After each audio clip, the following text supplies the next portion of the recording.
नमस्कार दोस्तों।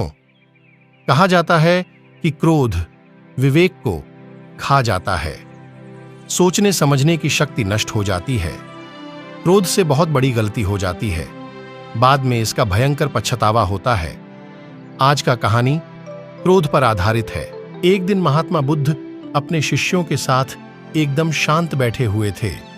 उन्हें इस प्रकार बैठे हुए देख शिष्य चिंतित हुए कि कहीं प्रभु अस्वस्थ तो नहीं है। एक शिष्य ने महात्मा बुद्ध से पूछा कि आज वह मौन क्यों बैठे हैं, क्या शिष्यों से कोई गलती हो गई है। इसी बीच एक अन्य शिष्य ने पूछा कि क्या वह अस्वस्थ हैं, पर बुद्ध मौन रहे। तभी कुछ दूर खड़ा व्यक्ति जोर से चिल्लाया, आज मुझे सभा में बैठने की अनुमति क्यों नहीं दी गई है। बुद्ध आंखें बंद करके ध्यानमग्न हो गए। वह व्यक्ति फिर से चिल्लाया, मुझे प्रवेश की अनुमति क्यों नहीं मिली।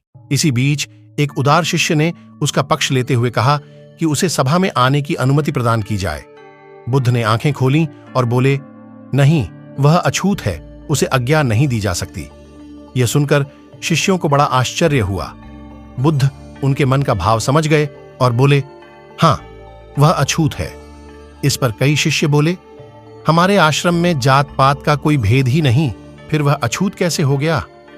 तब बुद्ध ने समझाया, आज वह क्रोधित होकर आया है। क्रोध से जीवन की एकाग्रता भंग होती है।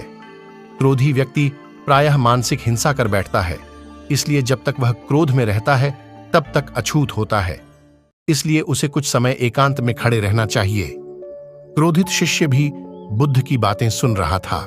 पश्चाताप की अग्नि में तपकर वह समझ चुका था कि अहिंसा ही मनुष्य का महान कर्तव्य व परम धर्म है। वह बुद्ध के चरणों में गिर पड़ा और कभी क्रोध न करने का प्रण लिया।